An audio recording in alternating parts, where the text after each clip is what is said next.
ele não perguntou, não.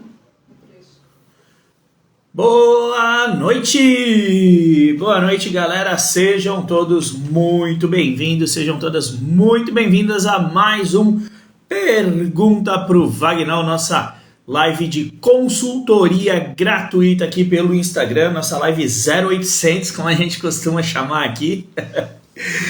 Mais uma noite de quarta-feira aqui ao vivo, compartilhando técnicas e estratégias para você atuar como perito assistente, ganhando destaque no mercado, na sua atuação, faturando aí de 3 a 10 mil reais por mês, como perito assistente de forma recorrente, de forma concreta, sustentável, né? Mantendo aí a sua atuação, o seu negócio, a sua carreira cada vez mais próspera.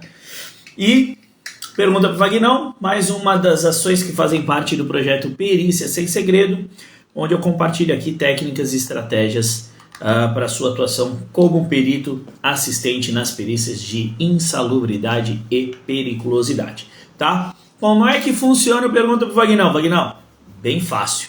Perguntas e respostas diretas. Você pergunta, eu respondo. Eu já tinha deixado um boxzinho de perguntas lá no meu story. Já teve gente que colocou pergunta lá, eu vou olhar as perguntas que estão lá. Vou olhar as perguntas que foram me mandadas aqui pelo Instagram e você pode fazer a pergunta direto para mim aqui, ó. Clica aqui, ó, no balãozinho com ponto de interrogação, clica nesse balãozinho e escreve a sua dúvida, sua pergunta. Vem aqui nos comentários e escreve sua dúvida, sua pergunta. Ou, Vagnão, eu tenho muitos detalhes, a minha dúvida. Eu não... Tem bastante coisa para passar, não dá para escrever tudo, são detalhes que eu preciso comentar com você. Clica na câmerazinha aqui, ó, e entra ao vivo comigo, tá? Ou fala, Vagnão, eu quero falar com você, tirar uma dúvida conversando contigo. Clica na câmera aqui, ó, e pergunta. Discordo de você, Vagnão. Clica aqui e a gente bate um papo. Tá? Então, vamos embora começar. Lembrando que as inscrições para o Expert em Perícias já estão abertas desde segunda-feira, né? Hoje nós liberamos 2 formas de pagamento adicionais, né? Que é o boleto parcelado em até 12 vezes e o pagamento no cartão sem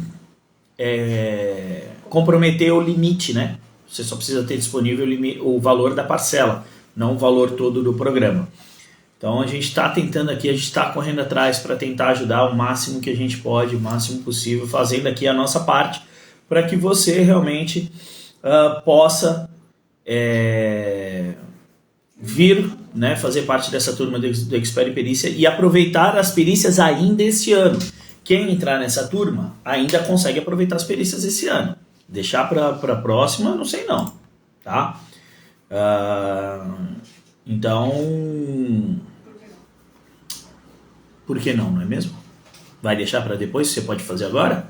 Por que não consegue aproveitar? Explica, né? Ah, Taizinha tá me ajudando aqui. E por que você não consegue aproveitar, né, essa oportunidade? Talvez você não consiga aproveitar essas oportunidades ainda este ano se você deixar para a próxima turma. Bom, eu provavelmente só vou abrir mais uma turma este ano do Expert em Perícia, tá? Essa turma deve ser lá para o final do ano.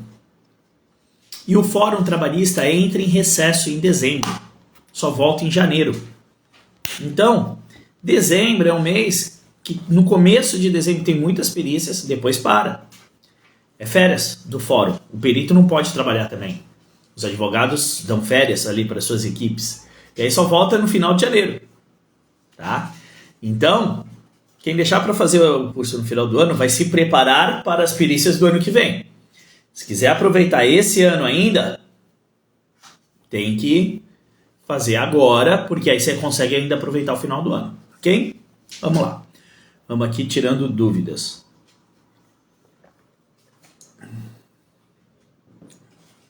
Depois você responde ali no Instagram aquela questão? Já respondi. Não, tem uma continuação. Bom, vou começar aqui com as perguntas que foram colocadas no Story.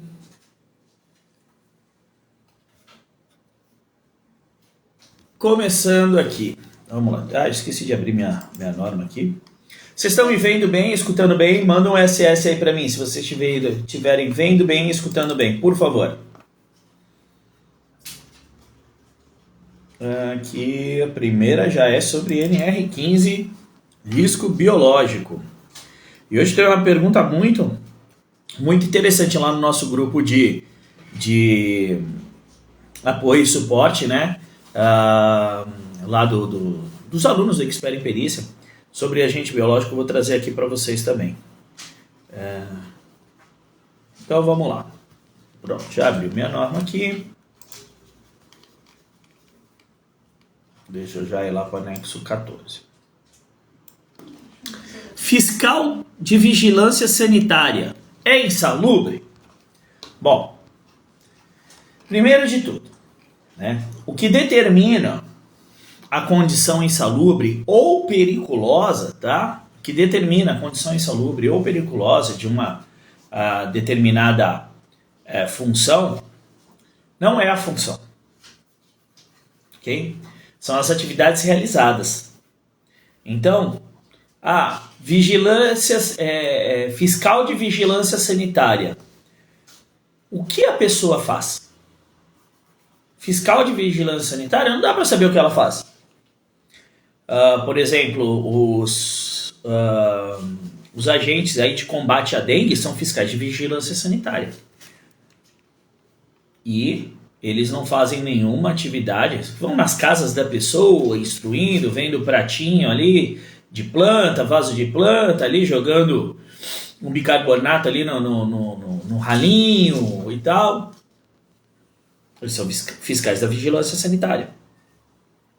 Porém, nas atividades que eles realizam, eles não têm nenhum contato com agente biológico conforme escrito no anexo 14 da NR15. Né? Então é muito importante entender o que a pessoa faz. O que a pessoa faz? É a atividade envolvendo o agente que está descrito na NR15 que determina se há uma condição de insalubridade ou não. Tá? Então, se o fiscal de vigilância sanitária fizer alguma atividade, tá, como aquelas descritas no anexo 14 da NR15, ou nos demais anexos da NR15, sem o uso de proteção individual, sim, pode ser considerado insalubre. Tá? Então, precisa estar descrito na NR15 as atividades ou os agentes e não ter a proteção efetiva. Ok? Então, só pela função, a função não quer dizer nada. O que quer dizer efetivamente é a atividade que a pessoa realiza. Tá bom? Teve uma pessoa que pediu aqui para entrar ao vivo comigo, o William. William, confirma para mim se você quer bater um papo aqui comigo. Coloca aí para mim que sim, que aí eu já te chamo aqui e a gente entra ao vivo, tá bom, William? Ótima noite aí. Só confirma para mim, porque às vezes a pessoa clica enganada, né? Aí chama, a pessoa tá meio desconcentrada ali, fica desagradável. Então eu sempre confirmo. Confirma para mim, William, se você quer entrar ao vivo aqui comigo para fazer uma pergunta, para bater um papo, para a gente conversar sobre algum assunto específico. Por favor. Quero entrar no seu curso, mas não tenho limite no cartão. Como faço? Bom, eu comentei agora há pouco. A gente liberou 2 novas formas de pagamento para Expert em Perícia. Boleto parcelado em até 12 vezes, tá? Onde a gente tem uma instituição que é parceira nossa, né? Que é a Provi, e é um crédito estudantil, tá? Então você vai entrar em contato. Lá na minha bio do Instagram tem os 2 links, tá? Dessas 2 condições. Aí você vai clicar lá no... Legal, William e Jamile, vou chamar vocês, tranquilo, tá? Então você vai clicar lá na opção que for mais viável para você. Então você clica lá, você vai ser direcionado para a página de inscrição pela Provi, e aí você vai fazer o processo para conseguir o crédito educativo com a Provi para fazer a inscrição no Expert em Perícia, tá? Isso e aí vai ser parcelado no boleto para você, tal, através da Provi.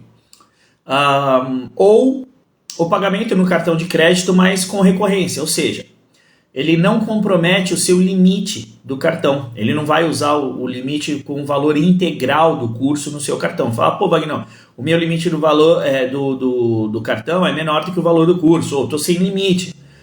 Né? Ele só vai cobrar o valor da parcela, então você só precisa ter disponível o valor da parcela, tá? E aí cada mês ele vai descontando ali o valor da parcela, então isso também ajuda a galera que tá sem limite, ou tem um limite um pouco mais baixo aí no cartão. Então tem essas duas formas, lá na minha bio tem os dois links para você ou comprar no cartão com a recorrência, né? Ou comprar através do boleto parcelado. É só clicar e seguir o passo a passo. Já vou chamar aqui o William para entrar ao vivo. Deixa eu só ver aqui. Só responder a pergunta aqui do Elcio. NR16 Vigilante já possui adicional de risco, porém, contudo, em uma equipe com 4 vigilantes e Scania, eles compartilham das mesmas plásticas. Balística, em regra, é um conjunto de plásticas. Bom, eu não entendi qual é a questão aqui, Elcio. Coloca qual a sua dúvida, Elcio, por favor, sobre essa condição. Tá bom? Para eu poder te ajudar. Legal, Fernando. Seja bem-vindo. Deixa eu já chamar aqui o William e depois vai entrar a Jamília. Isso, Jamília. Vê se aparece aí para você, William, por favor.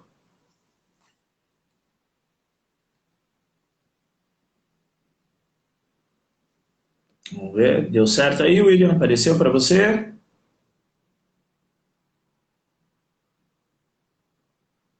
Deixa eu tentar novamente. Vamos tentar novamente aqui.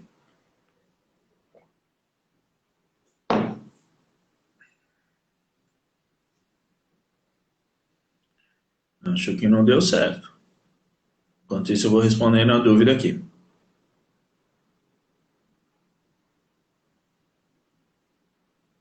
Jaque Silva.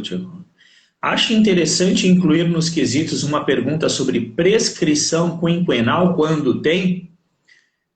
Sim, Jaque. É muito importante. Não é interessante, é importante. Sempre que houver prescrição quinquenal, você tem que colocar isso. O que quer dizer isso? Já vou chamar de novo, William. Só responder aqui a pergunta da Jaque, que eu já comecei a responder. O que quer dizer a prescrição quinquenal? Processo trabalhista, na legislação, pode ser avaliado somente os últimos 5 anos de trabalho. No caso da perícia que eu fiz hoje, né? A pessoa entrou na empresa em 1995, saiu em 2020, tá? Trabalhou 25 anos na empresa.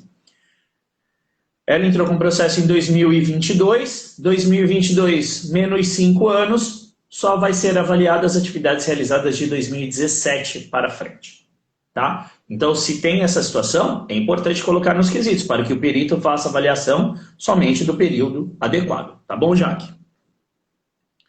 Vamos aqui de novo, ver se eu consigo entrar com o William aqui. Chamei novamente, William, vê se dá certo aí. Acho que agora vai. Boa noite, Wagner. Tudo bom? Fala, William. Boa noite. Tudo bem, cara? Tudo. Eu tô com uma dúvida na NR15, questão de insalubridade. Eu ouvi o colega falando aí. Da onde você é, William? Oi? Da onde você é? Do Mato Grosso, Cuiabá. Cuiabá, Mato Grosso. Show de bola. Você já atua como perito assistente ou não? Ainda não. Eu sou engenheiro de segurança de uma empresa, né? E tô querendo fazer o curso de perícia também. Gosto muito da área, né? E a minha dúvida é uma dúvida grande, que eu tô com uma ação trabalhista sobre uma função de operador de tráfego, né? Ele faz esporadicamente trabalho de recuperação de pequenos buracos na via com massa a frio. Aí ele entrou com um processo de solicitando insalubridade. Eu estava olhando os anexos e fala algumas coisas sobre a questão da composição lá do betuminoso, né, de destilado de petróleo, né? Aí, mas assim, e na própria NR fala também a questão de limite de tolerância, né, da exposição. Aí eu fiquei com essa dúvida, essa questão, como considerar isso? Bom, vamos lá. Assim, primeiro teria que ter acesso à FISPIC do produto para entender a composição dele. Mas a gente consegue ter algumas coisas interessantes para colocar aqui. Tá? Isso daí vai entrar na parte de agentes químicos, ok? Insalubridade por agentes químicos. Insalubridade por agentes químicos, nós temos 3 anexos. Anexo 11, agentes químicos cuja insalubridade é caracterizada por exposição acima do limite de tolerância. Anexo 12, poeiras minerais, não é o caso. E anexo 13, atividades diversas. Tá? Então, eu vou começar pelo anexo 13.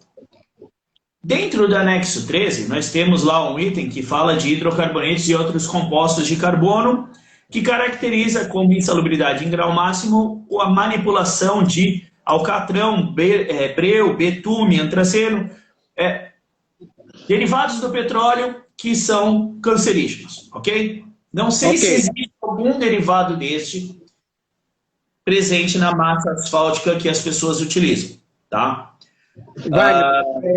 Tem sim, tem o betume. Tem o betume, ok. Tem o betume. Aí a gente já tem uma consideração importante. Por que eu estou colocando isso?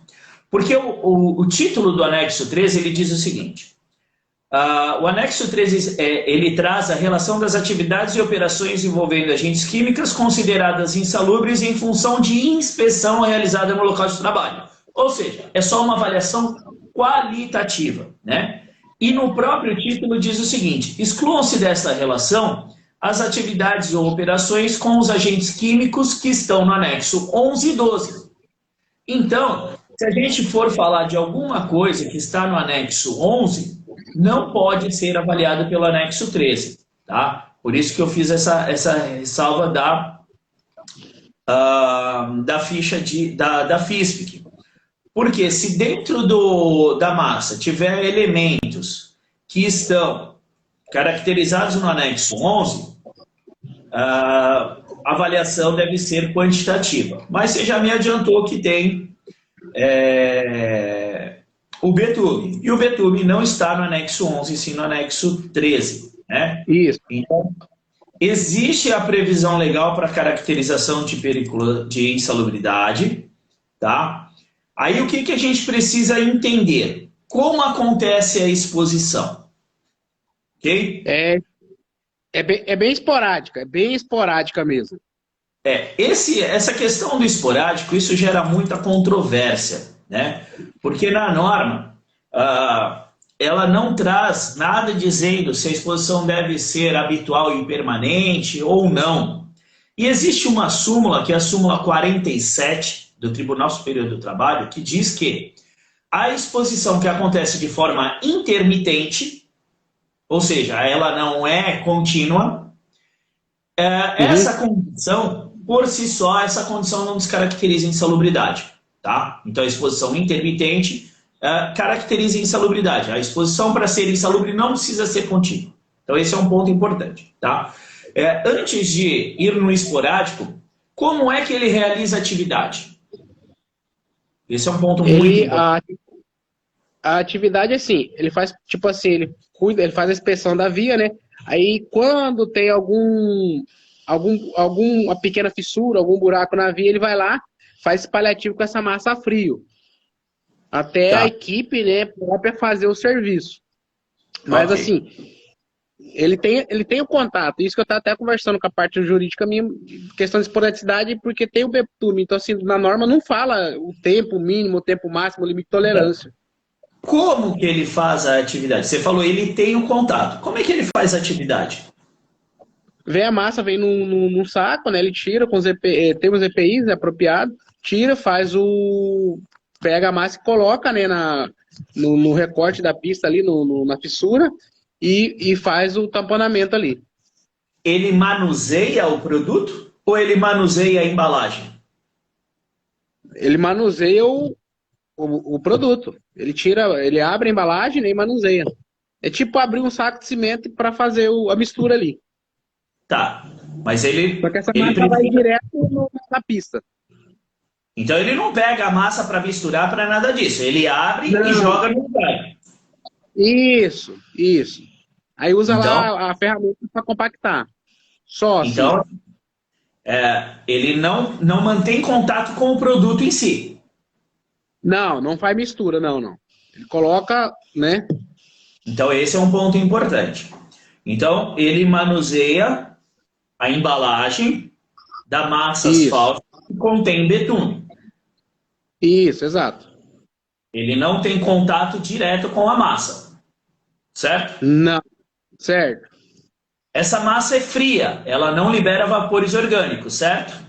Isso, exato, exato. Fria. Não tem vapores orgânicos nenhum. Ok. O que ele utiliza de equipamento de proteção individual para fazer isso? A luva, o óculos, né? A luva nitrílica, o óculos. E tem um avental, né? De plástico, né? Usa um avental de vinil. Avental de vinil, bota em PVC não? Sim, bota em PVC. Bota em PVC, luvas nitrílicas. Uhum. E óculos. Então vamos lá. O contato que ele tem é com o saco e não com o produto em si. Esse é um Exato. ponto importante. A forma que ele manuseia esse saco, essa embalagem, é controlada através do uso de equipamento de proteção individual. Esse é outro Sim. ponto. Essa atividade não é realizada de forma contínua. Agora a gente vai avaliar como que ela é realizada. Esse esporádico, de quanto em quanto tempo? Geralmente, tipo assim, num período de um mês, ele faz lá uma vez, duas vezes no mês, três no máximo. Então ele pode realizar essa atividade a cada 10 ou 15 dias. Exatamente. Então isso não é esporádico. Isso é habitual e intermitente. Ou seja, é um hábito dele, porém não é um hábito que acontece de forma contínua. É um hábito que acontece de forma espaçada. Ok? Então, é habitual e intermitente. Por que eu perguntei esse tempo?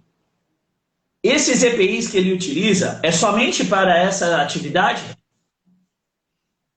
Sim, para essa atividade. Porque a outra atividade, que é a parte de fiscalização da via, ele faz em movimento em carro, né? Então não usa os EPS, Então, assim, só para essa atividade. Assim. Existe previsão legal para caracterização da insalubridade em função do manuseio de betume? Sim, existe.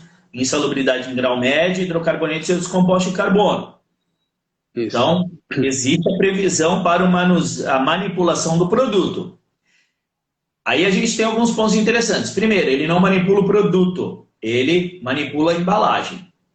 O produto ele descarta, coloca no ambiente lá e compacta. É isso que ele faz. Então ele não tem contato direto com o produto.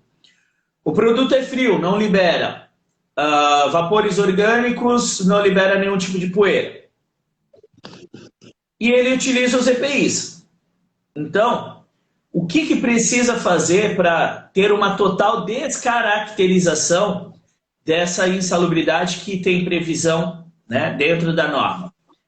Apenas você determinar, tá, segundo a utilização que é feita, a durabilidade desses EPIs. Uhum. Então você precisa determinar a durabilidade desses EPIs, fazer a troca conforme essa determinação, registrar na ficha, treinar o trabalhador e fiscalizar o uso. Sim. Você fazendo isso daqui, você mata todas as questões e não se fala em insalubridade. Entendi. Não, entendi. Essa é a minha dúvida aí, foi bacana, tirou minha dúvida, esclareceu bastante, porque eu fiquei meio confuso dessa questão da exponencialidade, mas não é uma coisa que faz, tipo assim, tem um espaço e tem, mas é habitual.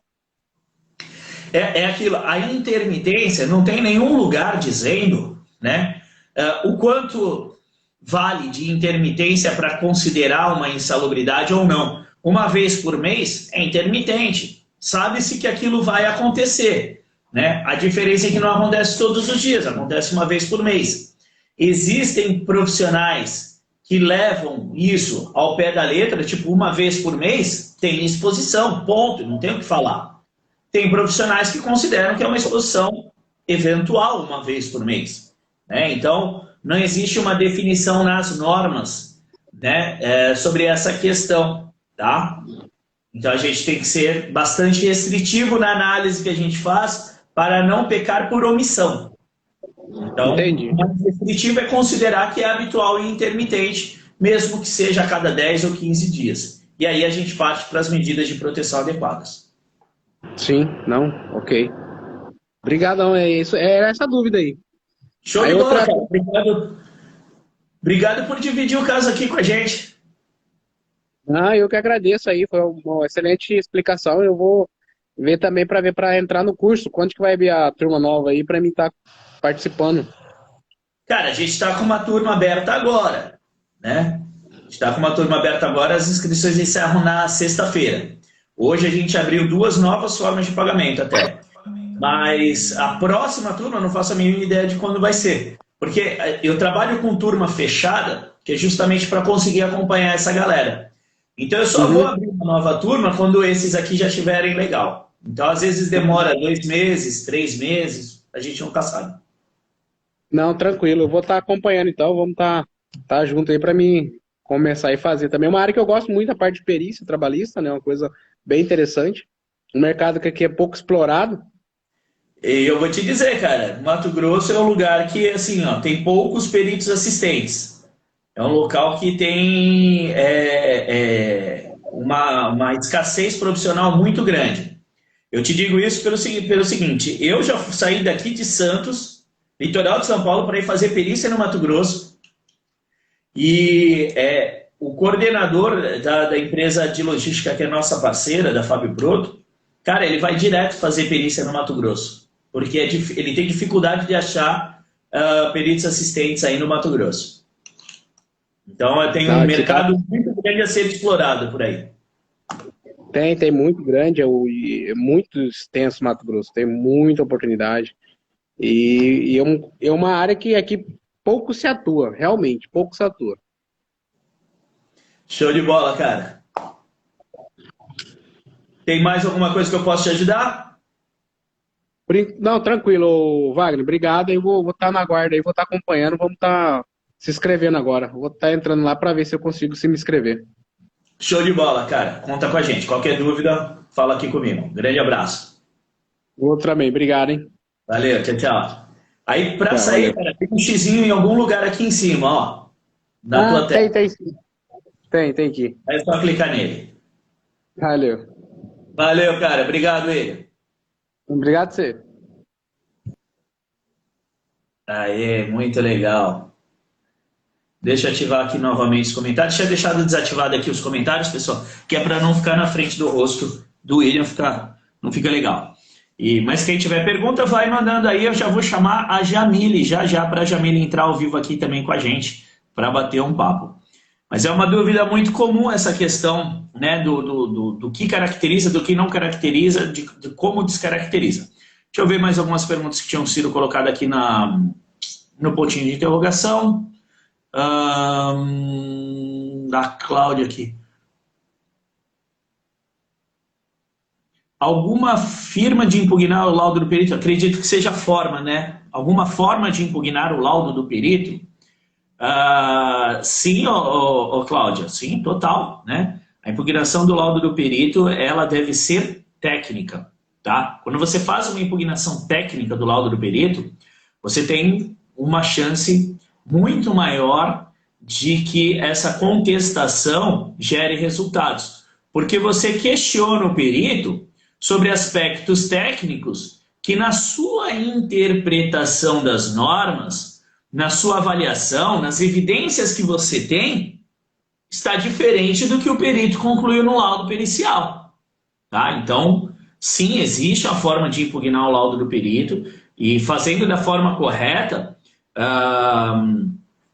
o perito muitas vezes acaba mudando a conclusão do laudo pericial, ou o advogado utiliza esses argumentos para que o juiz não considere o laudo pericial ou os embargadores do Tribunal Regional do Trabalho. Tá? É por isso que, inclusive, a galera que está se inscrevendo no Expert em Perícia está ganhando um curso de contestação de laudos, justamente, né? Porque dentro da minha forma de atuar, eu desenvolvi uma forma de contestar os laudos periciais e fiz um curso somente disso, de especialização em impugnação de laudos. E a gente está ofertando como um bônus extra para a galera dessa turma do Expert em Perícia. Então, todo mundo que está entrando nessa turma do Expert em Perícia, Cláudia, está ganhando uma especialização em impugnação de laudos periciais, onde eu faço toda a análise da legislação voltada para a contestação do laudo do perito, abordando todos os aspectos da NR15 e NR16.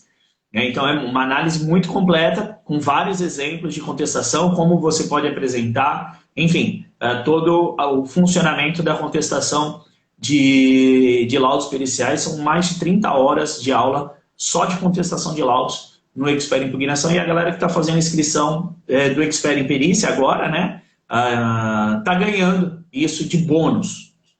Esse curso eu vendo ele normalmente a R$ 597 e a gente está dando como bonificação para em reconhecimento do interesse, né, da vontade das pessoas de fazer diferente realmente.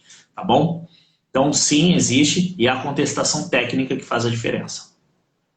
Eu vou chamar aqui a Jamile, que tinha sinalizado que queria bater um papo aqui também comigo ao vivo. Deixa eu ver se a Jamile ainda está por aí. Cadê? Aqui a Jamile. Vamos ver se a Jamile entra comigo ao vivo aqui. Ela tinha sinalizado, não sei se ela ainda está por aí. Oi, Jamile, boa noite. Boa noite, tudo bem? Tudo bom e você? Imagina, é um prazer. De onde você fala, Jamile? Eu falo de Marabá, no estado do Pará. Que legal. Wagner, Marabá, no Pará. Como é que eu posso te ajudar? vamos lá, tem 2 pontos aí. Eu estou com uma situação que a gente tem alguns colaboradores que trabalham num parque zoobotânico e tem uma parte de zoológico. E esses colaboradores, eles são operadores de roçadeira, eles fazem atividades em áreas verdes. Só que os pontos específicos são em relação à exposição a agentes biológicos. Primeiro, Tá.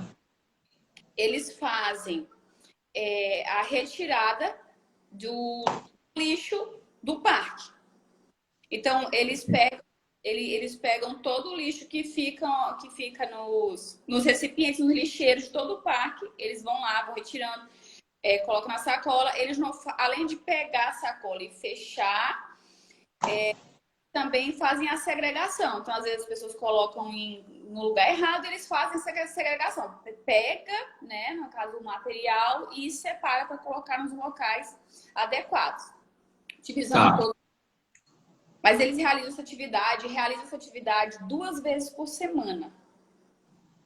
Então, 2 vezes por semana, eles fazem essa atividade por mais ou menos 2 horas no dia. Ok. Então, essa primeira atividade. Eles usam a luva látex, usam o respirador, usam o óculos, todos os EPIs ali para gerar aquela proteção em relação aos agentes. A outra atividade, que eu acho até um pouco mais crítica, é a seguinte. Tem uma área principalmente a área onde ficam os macacos. Tem que entrar no lago que fica na área desses macacos. Então, eles têm que acessar a ilha, como se fosse uma ilha. E tudo ali é como eles estão entendendo, estão equiparando como se fosse um esgoto. Eles entram nesse laguinho porque os macacos fazem xixi, tem dejeto deles, e fica ali. E eles vão fazer também essa limpeza, essa retirada. Né? Não manualmente com equipamentos, mas vão fazer retirada. Pequenos animais mortos também acontece disso. Além da operação com os equipamentos.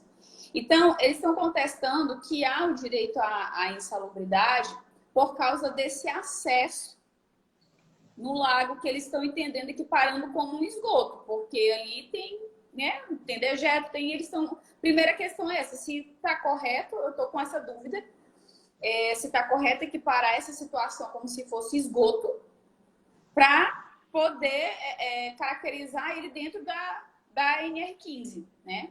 Em relação aos EPIs, eles usam luva, luva látex, usam bota PVC, usam respirador, usam os óculos. E é uma atividade que ela é intermitente, mas ela não tem dias específicos. Depende do período. Por exemplo, quando a gente está no período chuvoso, a atividade pode ser realizada até diariamente. Quando fica num período de estiagem, um período mais seco, eles podem fazer uma vez na semana, por exemplo. Entendi. Bom, legal. Vamos lá. Vamos aí por partes. Sobre a questão do recolhimento do lixo do parque, né? A gente tem, dentro do anexo 14 da NR15, não existe previsão legal para caracterizar a insalubridade nesse tipo de atividade, né? Essa questão ela é tratada por uma súmula, que é a súmula 448 do Tribunal Superior do Trabalho. No item 2 dessa súmula, ele fala o seguinte: a higienização de instalações sanitárias de uso público ou coletivo de grande circulação e a respectiva coleta de lixo, por não se equiparar a limpeza em residências e escritórios, enseja o pagamento da adicional de insalubridade em grau máximo, conforme o anexo 14 da NR15, e equipara a coleta e industrialização de lixo urbano. Então, se eles fazem a coleta de lixo de um local de uso público ou de grande circulação, o zoológico, o parque zoobotânico, né, ele atende essa situação, ele entende que isso se equipara à coleta e industrialização de lixo urbano, tá? Então, pela súmula 448, existe uma previsão legal para caracterizar a insalubridade por este ponto. Essa é uma questão. A gente depois vai falar sobre os EPIs. Sobre a questão aí da ilha aí dos macaquinhos aí, né? Bom, eles acessam esse lago. Qual a altura da lâmina d'água desse lago? 10 centímetros, 20 centímetros, 1 metro? Como é que é isso? Não ultrapassa a bota. Eu não tenho essa medida para te passar, mas não ultrapassa a bota. Fica mais ou menos metade da bota. Ok, beleza. Já tem um ponto aí para trabalhar. Por quê? Porque poderia incidir alguma coisa referente à umidade, tá? Porque é um local alagado, um local que fica cheio de água, né? Então, eles não têm contato direto com a água, certo? Sei. Eles passam pelo lago, vão até a ilha, fazem a limpeza da ilha e saem. Exatamente, voltam com material. Okay. O que a NR15 traz, né, com relação à insalubridade para animais, referente a agente biológico? Insalubridade em grau máximo, ela caracteriza em função de contato com animais ou dejetos de animais portadores de doenças infecto-contagiosas, que acredito que não é o caso, são animais saudáveis, certo? Certo. Insalubridade em grau médio, ele fala o seguinte: hospitais, laboratórios, postos de vacinação ou outro estabelecimento destinado ao atendimento e tratamento dos animais. Aplica-se apenas ao pessoal que tenha contato com os animais, tá? Então, assim, a norma não é clara neste ponto. Então, vamos trabalhar a norma. Os exemplos que a norma traz, existem profissionais que utilizam o texto na norma dizendo que são exemplos, tá? Então, hospital, ambulatório, posto de vacinação são exemplos, porque ela fala como outro estabelecimento destinado ao atendimento e tratamento de animais. O parque zoobotânico, o local onde ficam os animais expostos, não é um local de tratamento dos animais. Não existe um tratamento sendo realizado ali, certo? Então, não há o que se falar em insalubridade neste ponto. O tratamento, acredito que é feito numa área específica do parque. Quando há necessidade de tratar algum animal, ele é retirado da exposição, da área de exposição e levado para uma área onde é feito o tratamento. Então, O local de exposição não é um local de atendimento e tratamento de animais. Então não se atende. Aí eles fazem a limpeza do local. O que a norma fala? A norma fala que insalubridade em grau máximo, trabalho ou operações em contato permanente com esgoto e galeria, em tanques e galerias. O que Desculpa. Qual a previsão legal da norma? Trabalhos e operações em galerias e tanques de esgoto. Então, uma estação de tratamento de esgoto, uma galeria de esgoto, tanques de esgoto, não é o caso. Eles vão lá, fazem a limpeza dos dejetos dos animais, né? Esses animais não são portadores de doenças infectocontagiosas. Então, não se aplica insalubridade em grau máximo, na minha visão. O que pode haver é insalubridade em grau médio. Você falou que às vezes tem animais mortos que eles precisam recolher. Isso. Então, aqui tem, na parte de insalubridade em grau médio, está lá, trabalhos ou operações envolvendo resíduos de animais deteriorados. Então, um animal, quando ele morre, ele entra em deterioração. Então, pode ser que eles mantenham contato, eles tenham esse tipo, eles realizem alguma atividade nesse sentido, recolhendo os resíduos dos animais mortos, que já estão em algum estado de deterioração. Então, aqui eu vejo que pode haver algum enquadramento da insalubridade nas atividades que eles realizam. Tá? Insalubridade em grau médio pelo anexo 14 da NR15. Esse é o ponto. Tá? Isso é a caracterização que pode ser feita. Agora, como é que a gente descaracteriza a insalubridade? A norma fala o seguinte: uso de equipamentos de proteção coletivas, medidas administrativas e de engenharia. Não é o caso. Ou medidas de proteção individual. E a norma fala o seguinte, que para que seja comprovada a neutralização ou a eliminação da insalubridade, deve ficar comprovada a inexistência de risco à saúde do trabalhador. Então não adianta só entregar os equipamentos de proteção individual. Tá? Quais os EPIs que eles utilizam na atividade de recolhimento de lixo do parque? Eles utilizam a luva látex.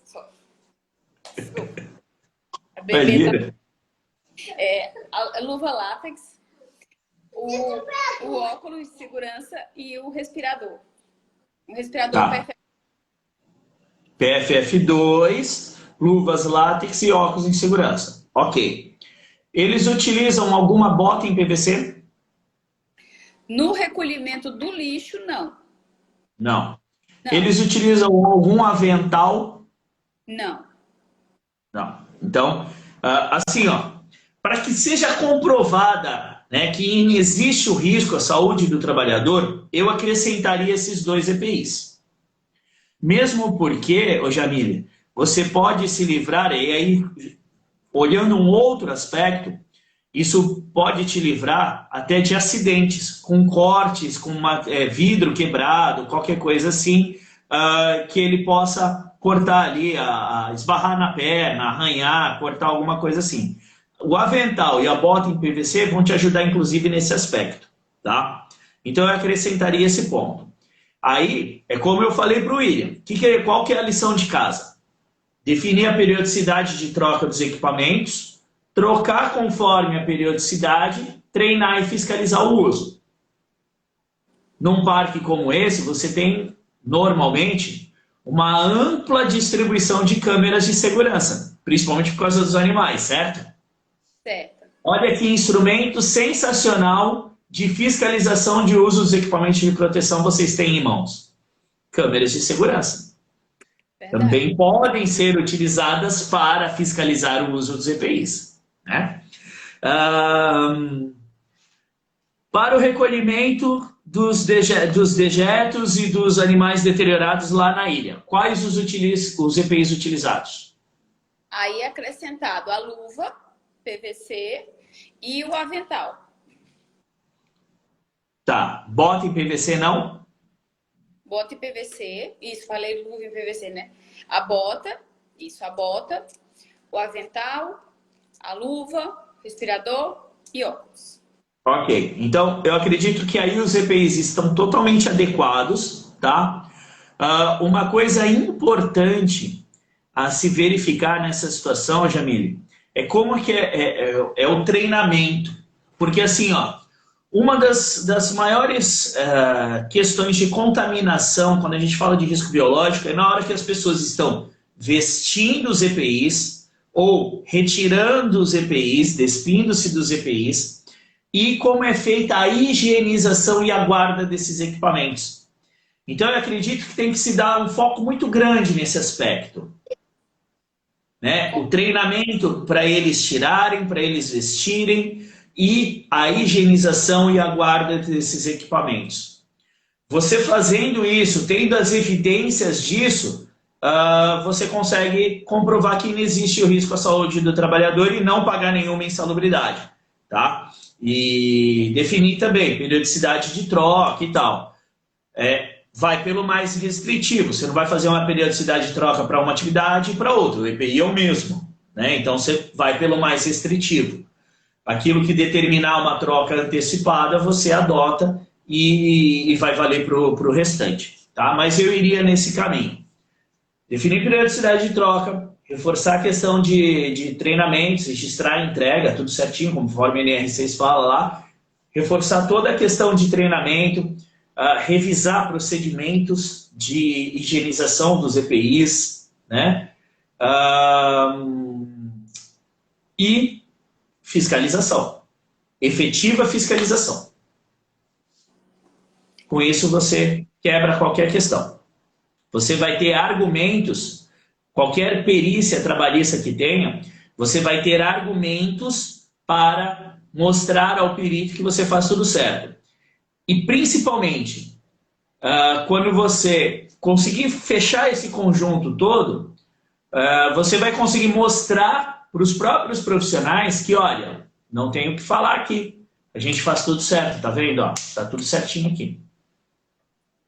Tá ok. Você consegue convencê-los de que a ideia que eles têm, de que eles têm que receber um adicional porque a saúde deles está sendo prejudicada, você consegue acabar com essa ideia. Tá ok. Muito obrigada, Wagner.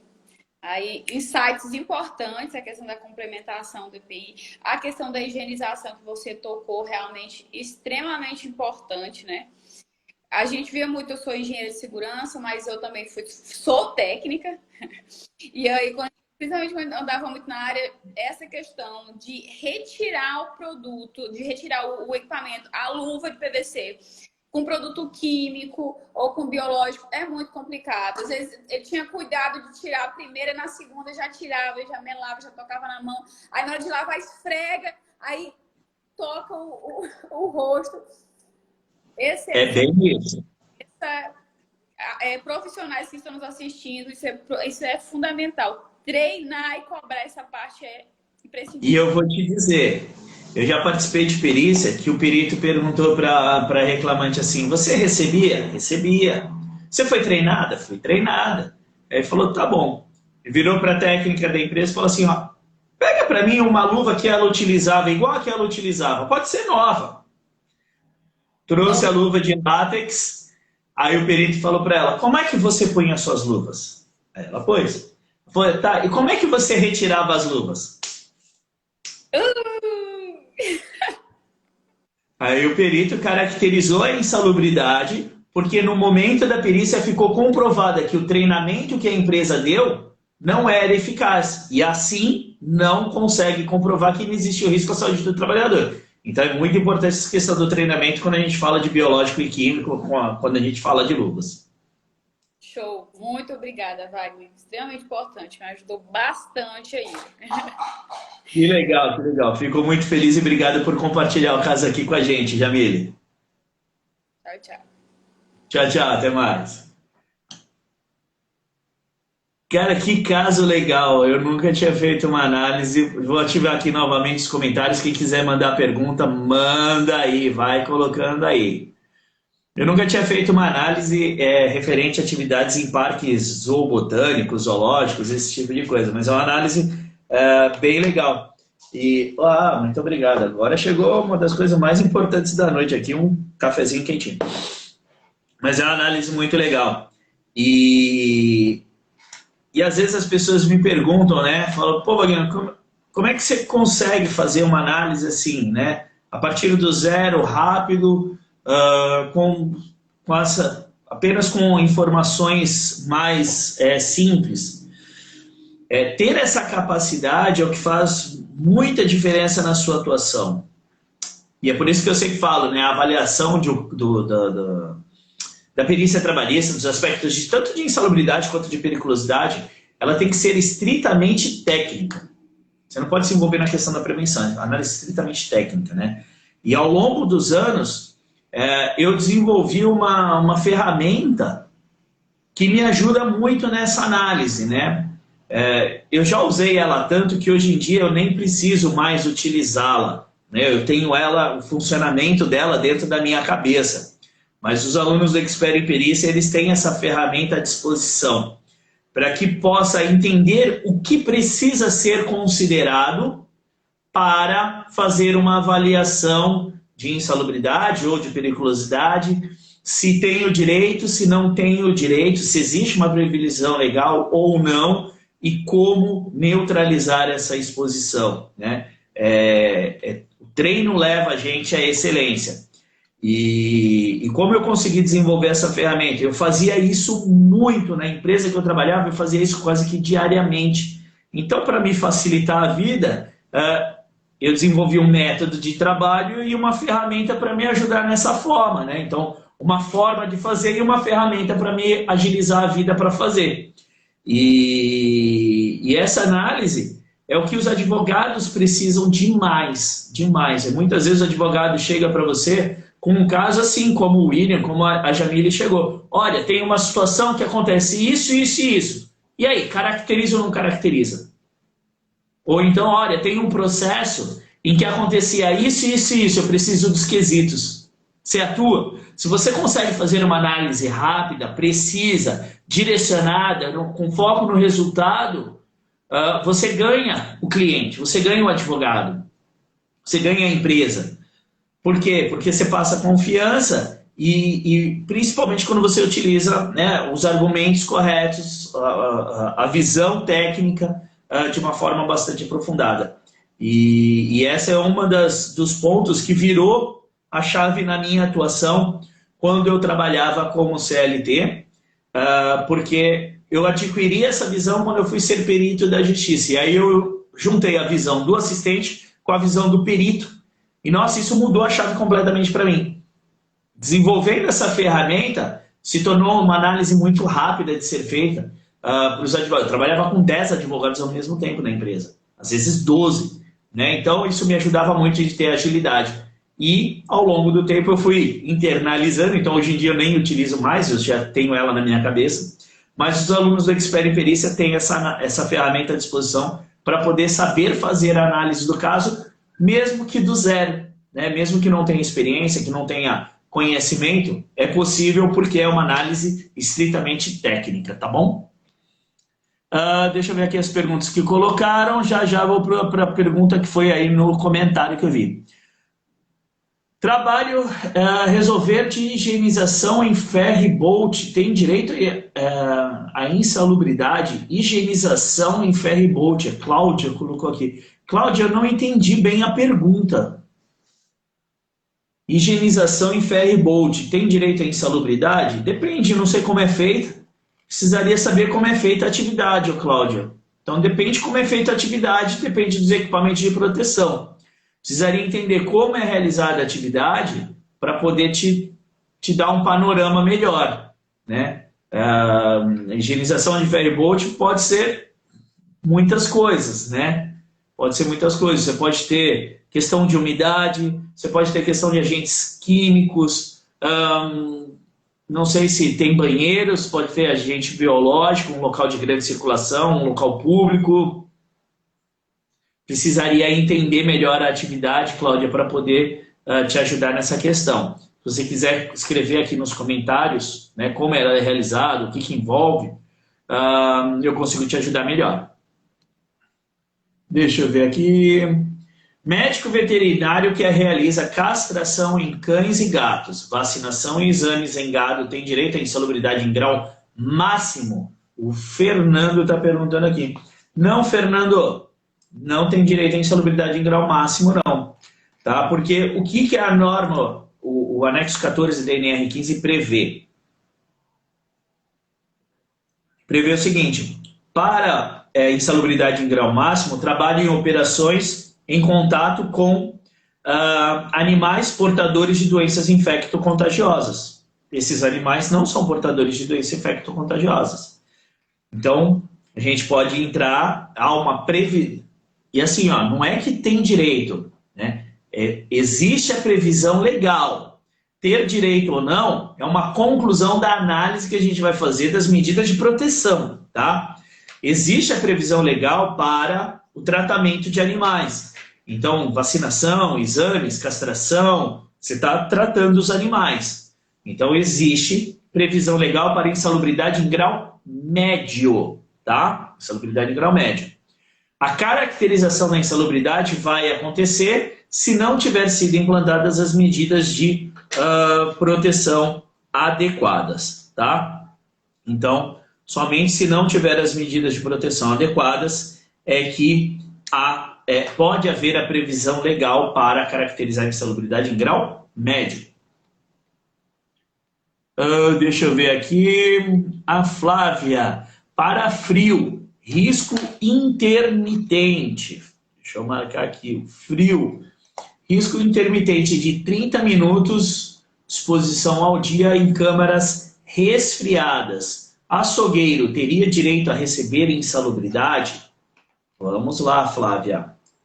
Primeira coisa, Flávia, qual lado que você está atuando? Esse é um ponto muito importante. Porque a análise ela é técnica.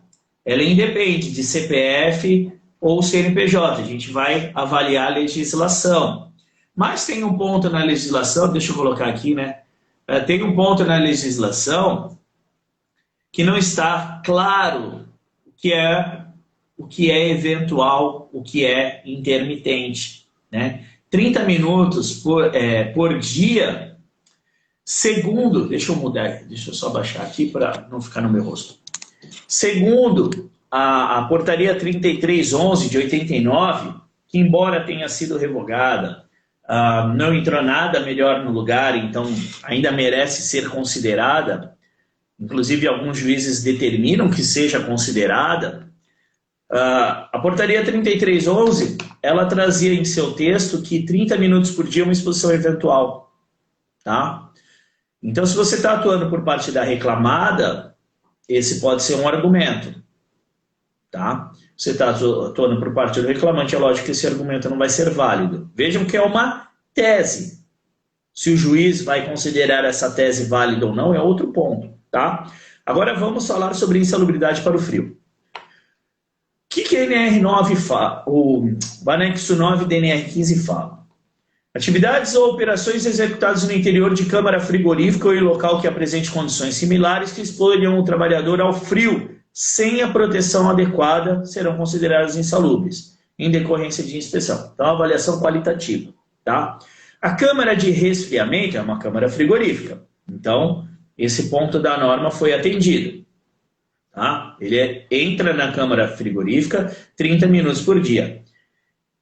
A norma ela condiciona a caracterização da insalubridade à falta de proteção adequada.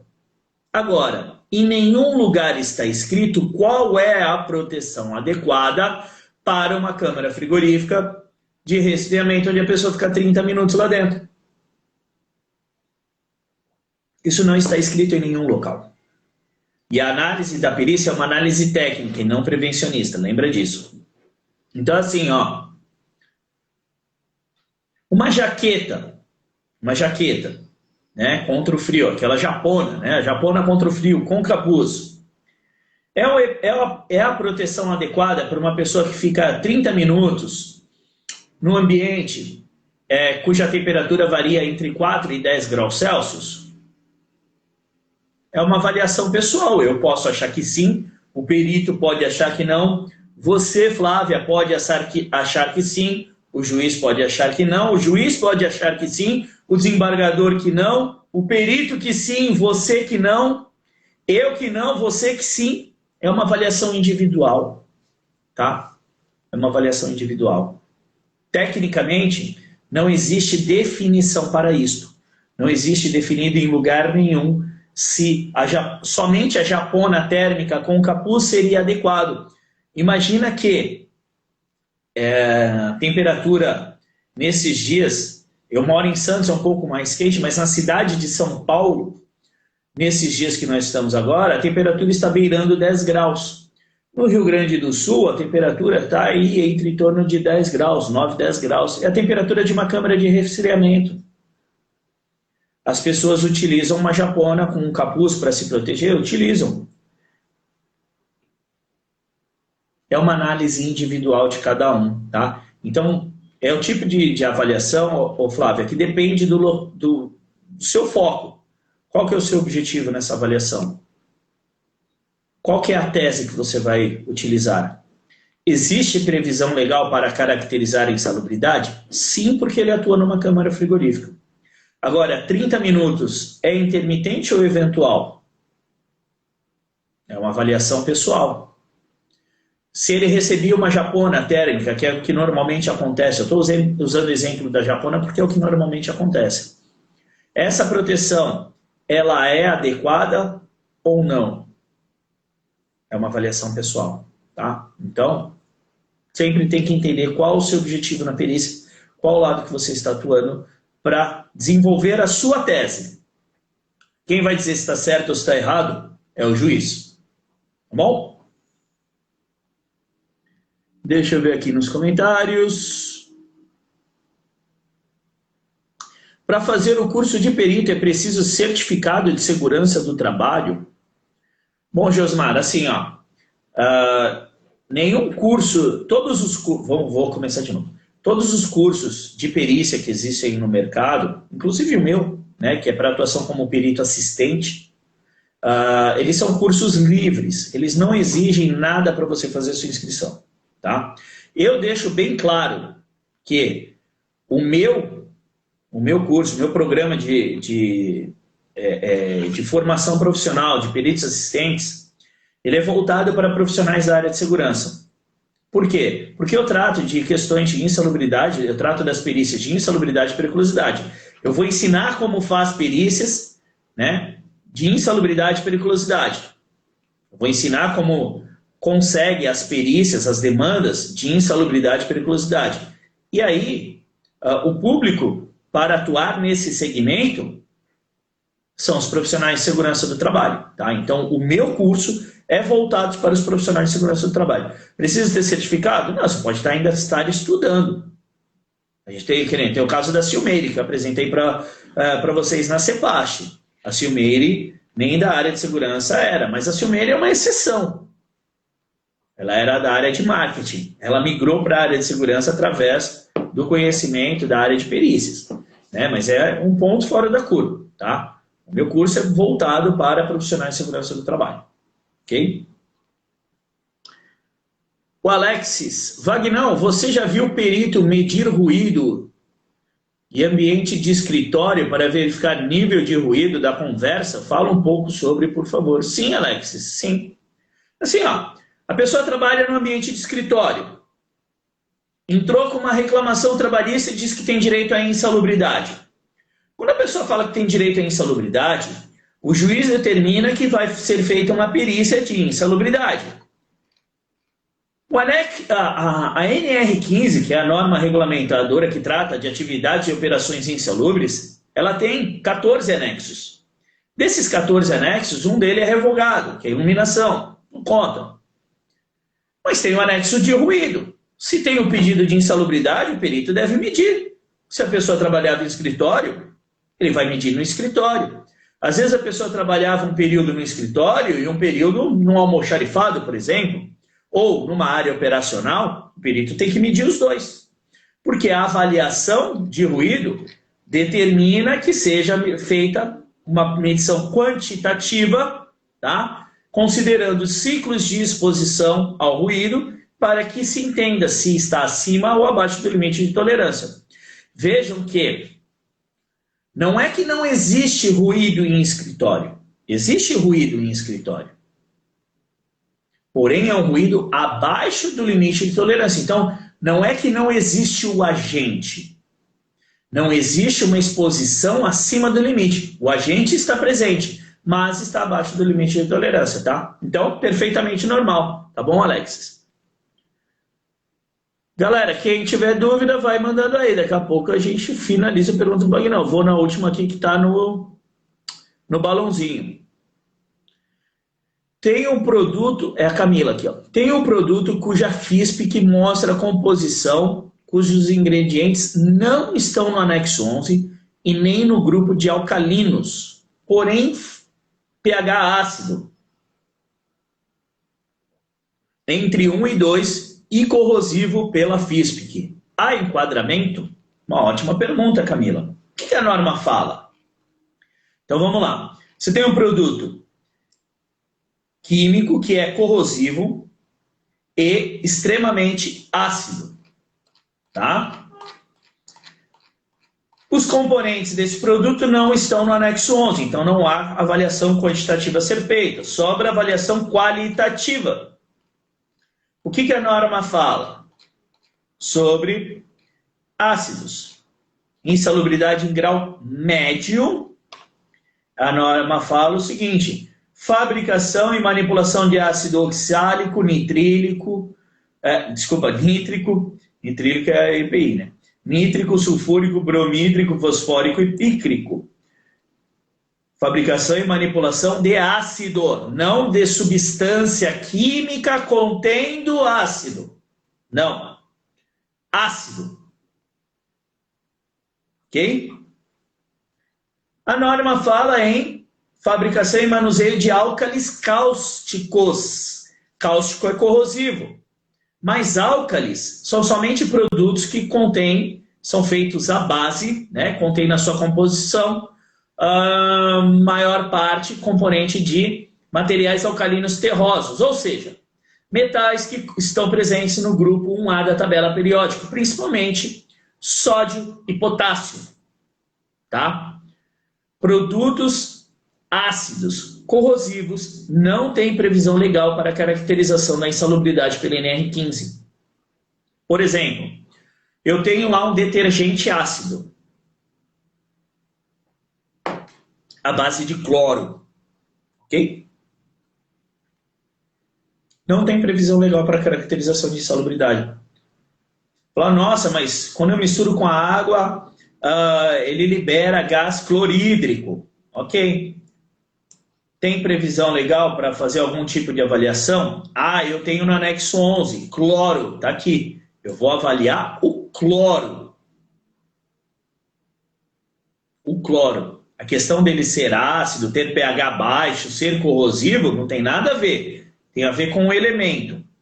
Agora, eu tenho um detergente ácido que é a base de ácido fosfórico. Tem ácido fosfórico no anexo 11 da NR15? Não. Eu manipulo ácido fosfórico? Não. Eu manipulo um detergente que na composição tem ácido fosfórico. Então, não existe previsão legal para caracterizar a insalubridade em função desse produto. Tá bom, Camila? Não sei se eu fui claro aqui. Se ficou alguma dúvida, manda aí. É isso que eu sempre falo, galera. Avaliação de insalubridade e periculosidade é uma avaliação técnica. Só é insalubre o que está na NR15. Só é periculoso o que está na NR16. Se não está, não caracteriza. Pô, mas é perigoso. O cara pode se queimar, sofrer um acidente grave. Sim, eu concordo. Ele tem que usar os EPIs. Ele tem que ter procedimento de trabalho. mas isso não quer dizer que é insalubre. Por quê? Você não está na norma, não é insalubre. Vamos lá aqui nos comentários. Anjos do Recôncavo. Muito interessante. Muito interessante, pois antes de saber desse curso, não sabia que técnico de segurança poderia ser perito assistente. Elabora os laudos de insalubridade e periculosidade e passo para o engenheiro avaliar. Então vamos lá, Anjos do Recôncavo. Tem questões na sua colocação que a gente precisa esclarecer. Tá? Laudo de insalubridade e periculosidade, sim, devem ser balizados, né, avaliados, elaborados por um engenheiro de segurança do trabalho. Tá? Isso daí está previsto na própria NR15. Deixa eu achar aqui, vou achar aqui. Peraí. Peraí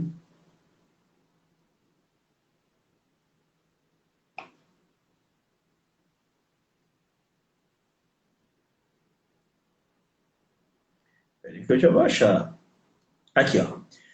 Item 15.4.1.1. Ele fala que comprovada insalubridade por laudo técnico de engenheiro de segurança do trabalho ou médico do trabalho. Então, assim, quando a gente fala em laudo, entra a figura do engenheiro. Mas, quando a gente fala na atuação do perito assistente, o perito assistente, ele não emite laudo. Ele não emite laudo. Então, você, como técnico em segurança, você não precisa de um engenheiro para assinar os seus pareceres técnicos. Por quê? Deixa eu abrir aqui o Código do Processo Civil. O Código do Processo Civil prevê que o perito judicial elabore um laudo e o perito assistente ou assistente técnico elabore um parecer técnico conclusivo. E você, como técnico em segurança do trabalho, tem total previsão legal para elaborar pareceres técnicos. É uma análise técnica. Você, como técnico em segurança, você tem por atribuição fazer análises técnicas.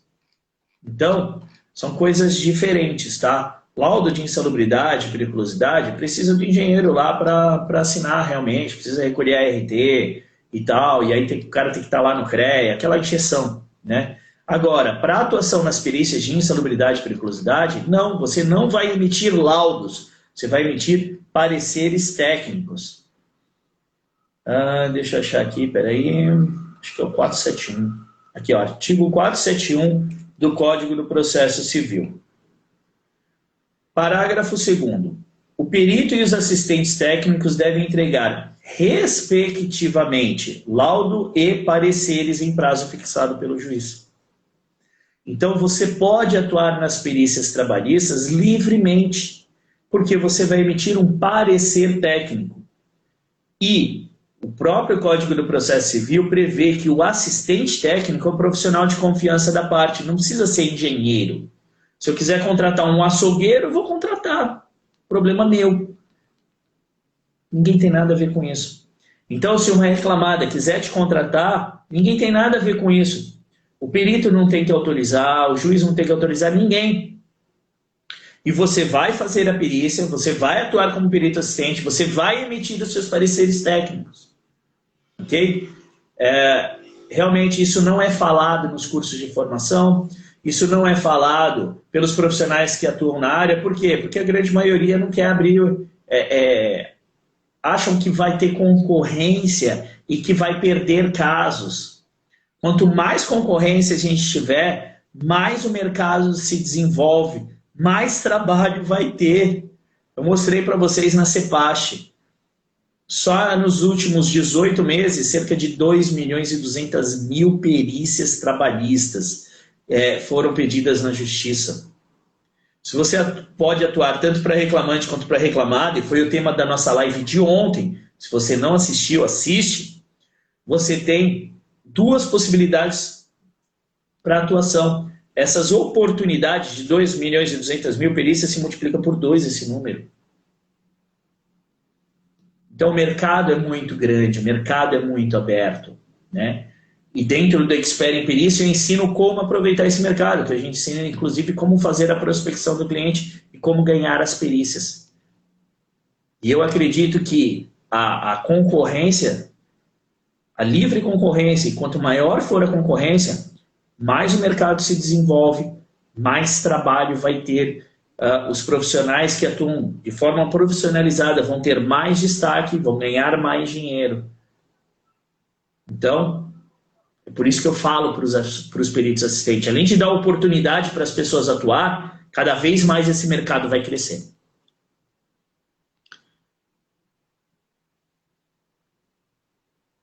Josmar, terminei o curso, mas só recebo o certificado em novembro. Isso não tem problema nenhum, Josmar. Assim, ó, galera, tem muita gente que fica presa à questão do certificado para atuar nas perícias. De verdade, o seu cliente, ele não está interessado se você tem um certificado ou não. Ele não vai te pedir isso. Ele não vai te pedir isso. Ele quer saber se você consegue ganhar a perícia para ele. É isso que ele está interessado. Porque a atuação do perito assistente tem início, meio e fim.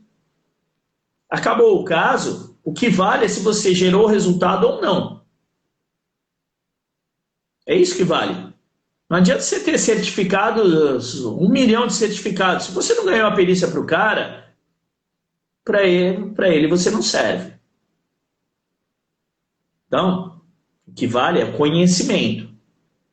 E é por isso que o Expert em Perícia é um curso totalmente prático, para que os alunos, mesmo aqueles que estão no absoluto zero, consigam adquirir os conhecimentos e, através das ferramentas adequadas, consigam atender os clientes e atuar no mercado de perícias. Deixa eu ver aqui.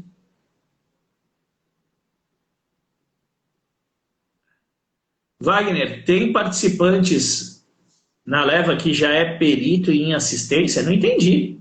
O Walter, tem participantes... Ô Walter, explica melhor para mim essa pergunta aqui, por favor. Se que já é perito em assistência, eu não entendi. Explica melhor a pergunta para mim, Walter, por favor. Coveiro tem direito à insalubridade? Vamos lá na NR15. NR15, anexo 14, fala o seguinte. Insalubridade em grau médio. Cemitérios. Atividade de exumação de corpos. Exumação de corpos tem direito à insalubridade, tem previsão legal, tá? A atuação como coveiro em si, existe algumas jurisprudências que caracterizam, mas não é pacificado, ou seja, não é um entendimento comum, tá? Não existe uma previsão legal específica na NR, no anexo 14 da NR15, apenas para atividade de exumação de corpos, tá? Se o coveiro faz essa atividade, tem direito à insalubridade. Se não faz, não tem. O Hernandes, Wagner, advogados estão pedindo pausas térmicas demais agora, pausas ergonômicas. Uma coisa nova para peritos aqui do norte, pausas ergonômicas. O TRT está mandando... Bom, aí é ergonomia, né? Aí foge da nossa atuação, que é insalubridade e periculosidade. Tenho aqui uma da Camila, aqui, ó. Para a radiação não ionizante, há fornecimento de máscara de escurecimento em mangote. Mesmo assim, considera insalubre por não ter balaclava? Se sim, por quê? Bom, eu estou entendendo aqui, Camila, que é uma atividade de solda, né? Atividade de solda, radiação não ionizante. Fornecimento de máscara de escurecimento em mangote. Considera insalubre por não ter a balaclava? Vamos lá. Deixa eu fixar aqui o comentário, aqui a pergunta da Camila. Bom, vamos entender como acontece a exposição, né? Quando a gente tem uma atividade de solda, existe a exposição à radiação não ionizante. Existe a emissão de raios ultravioletas, né? Então, radiação não ionizante. Ok? Ponto, pacificado isso, né? Não há dúvidas nesse ponto. Ok? Ok. Imagina. A radiação não ionizante, ela a incidência dela através de raios, né, que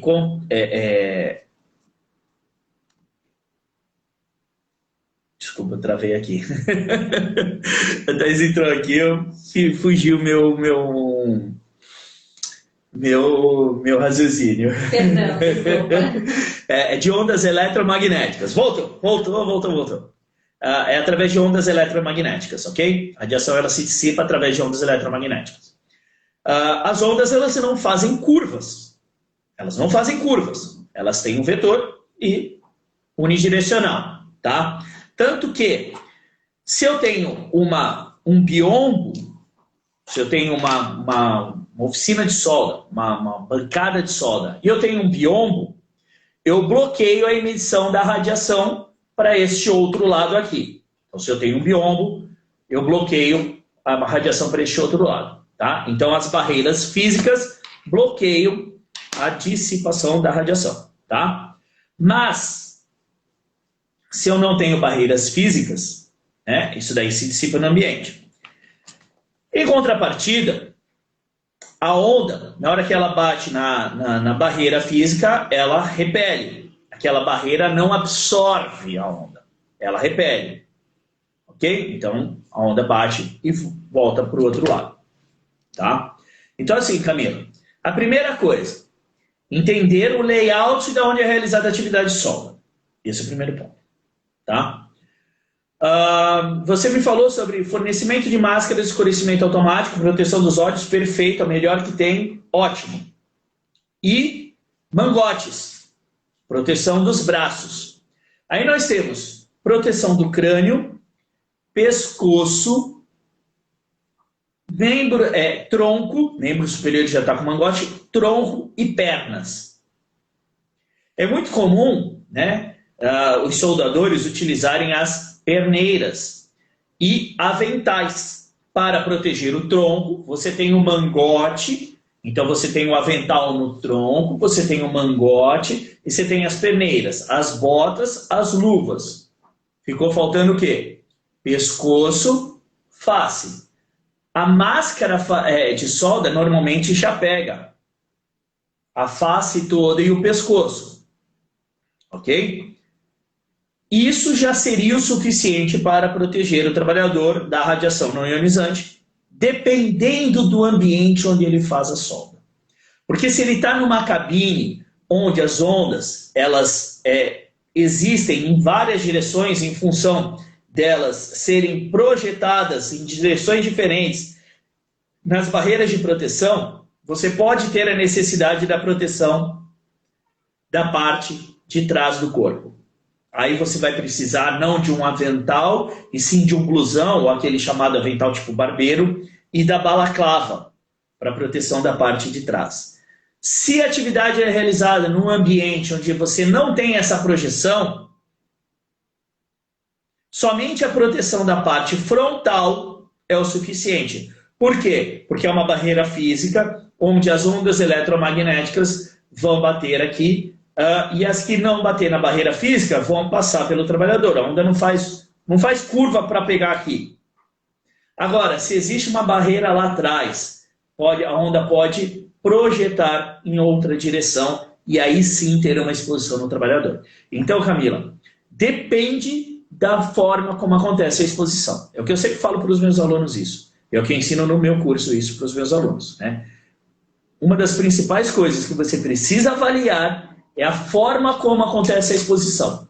Esse é o ponto de partida. A partir daí a gente vai entender se há exposição, se não há exposição, se as medidas de proteção estão adequadas ou não. Tá? Então, pode ser o suficiente o fornecimento da máscara e do mangote? Se tem um avental e uma perneira, sim. Dependendo da forma como acontece a exposição. Ok? Espero ter respondido. Vamos lá. Acho que foi a última da Camila, né? O Josmar, obrigado por dividir conhecimento. Obrigado, Josmar, eu que agradeço. É como eu sempre falo, galera. Eu gostaria que tivesse isso tudo aqui há 10 anos atrás, 11 anos atrás, quando eu comecei. Eu não ia ter passado os perrengues todos que eu passei ao longo dessa jornada. Ia ter sido muito mais suave essa jornada, né? E é por conta disso que eu venho aqui dividir as estratégias, o conhecimento, né? Por conta disso que desde 2019 a gente faz esse trabalho. porque eu identifiquei que os profissionais da área tinham as mesmas dúvidas que eu tinha lá no começo. E que assim como acontecia comigo lá no começo, eles não tinham ninguém para ajudá-los nesse ponto. Eu, graças a Deus, tive um cara que me ajudou muito, que é o engenheiro Carlos Araújo, que foi meu grande mestre, meu grande amigo, né? E mestre dentro da área de segurança do trabalho. Né? Não só em questões de insalubridade e periculosidade. Né? O Carlão sabia de tudo, a gente brincava com ele. Eu falo brincava porque, infelizmente, o Carlão não está mais entre nós. Né? Mas o Carlão, a gente brincava com ele de que de foguete espacial a submarino nuclear ele sabia qualquer coisa. Então, ele era um cara sensacional. E ele me ajudou bastante. Né? E eu vi que os profissionais de segurança do trabalho que tem na área sentem falta de alguém para ajudá-los. Né? Tem essa carência. Então, desde 2019, a gente criou o projeto Perícia Sem Segredo para ajudar, mas aqui nas redes sociais a ajuda ela é limitada, porque, cara, é 1 hora que a gente tem aqui hoje, a gente já está 1h26, né? Mas são dicas, né? Então, às vezes, você consegue ali resolver um caso ou outro com dicas, mas não passa disso. E é por isso que a gente criou a CEPASH, a Semana do Perito Assistente, para aprofundar o conhecimento. E é por isso que a gente criou o Expert em Perícia, que é para aqueles que querem realmente entrar na área, seguir na área, né, criar esse protagonismo, utilizando a área de perícias, utilizando o conhecimento em insalubridade, periculosidade, ter o seu próprio negócio, a gente ter um acompanhamento de perto, assim como eu tive com o Carlão lá atrás, né, que eu possa fazer esse papel, retribuir tudo que eu tive, né, ajudando outras pessoas também. Tá? Então, a missão é essa. E eu estou muito feliz com essas turmas com essa turma que nós estamos formando do Expert em Perícia. Tá? A gente já preencheu mais de 80% das vagas. Então, se você quer entrar, entra logo, porque pode ser que antes da sexta-feira eu tenha que encerrar as inscrições. Hoje nós abrimos mais 2 formas de pagamento, né, que é o boleto parcelado e o parcelamento no cartão de crédito sem comprometer o teu limite. Então, tudo que a gente pode fazer para ajudar, para que você realmente se destaque, que a gente siga juntos, nós estamos fazendo. Né? Então, mas pode ser que eu feche antes, porque essa turma está bombando literalmente. Vamos aqui, o ISALT. Os valores encontrados nas medições com dosímetro individual pode ser considerado como parâmetro para a avaliação de LTCAT? Sim, nada impede. Nada impede. Pode ser considerado sim. O Alexandre Souza, já fiz minha inscrição para o curso, muito ansioso e motivado para a presidencialidade. Pô, que legal, Alexandre. Parabéns, cara, pela tua atitude, pela iniciativa e obrigado pela confiança, cara. Tenho certeza que a gente vai muito longe aí. Terça-feira que vem já temos aula ao vivo, inclusive. Tá? Terça-feira que vem a gente vai fazer uma atividade prática para cada um conseguir mapear o seu nível de conhecimento em todos os aspectos que envolvem a área de perícias, para poder direcionar e focar os estudos. Né? Então, por isso que assim, é tudo prático aqui. Aqui não tem nada de enrolação, mimimi, nada disso. Tudo prático. Josmar, como funciona o boleto parcelado? Bom, Josmar, você acessa lá na minha bio, tem um botão para você acessar ali a página de inscrição do boleto parcelado. Tá? O valor do curso é R$ 1.297. E aí, o boleto parcelado a gente faz através de uma instituição parceira, que é a Provi, que é uma empresa de crédito educativo. Então você faz um contrato com a Provi, né, para fazer o pagamento no boleto parcelado e tem acesso ao curso. É uma parceria que eu tenho com a Provi. Eu não consigo fazer o parcelamento pela minha empresa, então eu faço pela Provi. Tá?